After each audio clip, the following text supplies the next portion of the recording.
ثم في اليوم التاسع يأتي الحجاج إلى عرفة. والأصل والسنة أن الغدو إلى عرفة بعد طلوع شمس اليوم التاسع، لكن الناس اليوم لا يملكون أمرهم في غالب الأحوال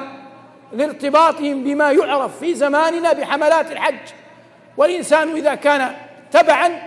لا يكلف ما لا يطيق، فإن أتى عرفة من مساء اليوم الثامن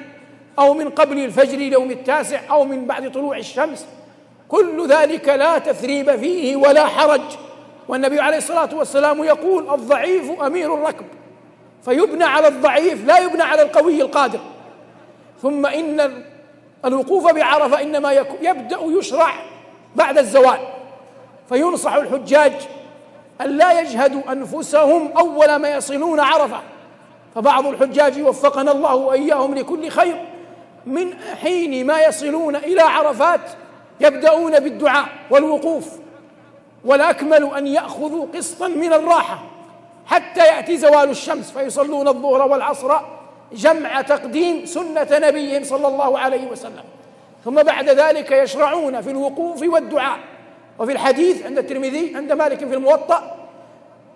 حديث طلحة بن عبيد الله قال عليه الصلاة والسلام: خير الدعاء دعاء يوم عرفة، وخير ما قلت أنا والنبيون من قبلي لا إله إلا الله وحده لا شريك له، له الملك وله الحمد وهو على كل شيء قدير.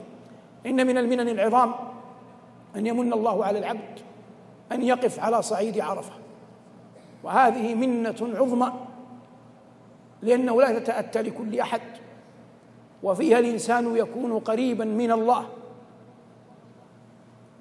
لأن هذا الموقف خلده القرآن وخلدته السنة. وقال عليه الصلاة والسلام: الحج عرفة، أي أن ركن الحج الأعظم الوقوف بعرفة، وأن من فاته الوقوف يفوته الحج كله من عامه ذاك. فوقف صلى الله عليه وسلم، لكنها كانت وقفة تضرع لله رافعا يديه كاستطعام المسكين، أي كحال المسكين وهو يستطعم الأغنياء والأثرياء، مع الفارق العظيم. وكلما دنت الشمس من المغيب يكون شعور المرء أعظم خوفا من أن تغيب عليه الشمس ولم يقبل الله عز وجل حجته. لكن حسن الظن بالله من دلائل العلم الحق بالله، ولا يتأكد حسن الظن بالله في موقف أعظم من تأكده في يوم عرفة،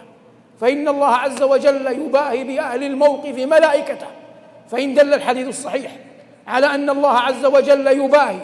بأهل الموقف ملائكته، فإن ذلك يدل على أن المرء ينبغي عليه في ذلك الموقف أن يعظم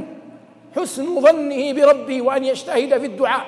يسأل الله من خيري الدنيا والآخرة، يعظم الله ويثني عليه ويحمده جل وعلا بما هو أهله، ويكثر من الصلاة والسلام على نبينا عليه الصلاة والسلام، ثم يسأل الله حاجته، مع أن الإنسان يزاوج في الأمر، فحينا يقرأ قرآنا، وحينا يدعو، وحينا يهلل، وحينا يسبح، وحينا يكبر، وأكثر صنيعه الدعاء، حتى إذا طلب منه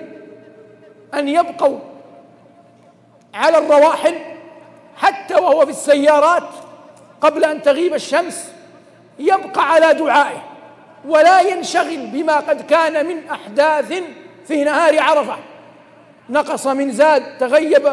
عمرو، جاء زيد، وإنما يبقى على حاله رافعا يديه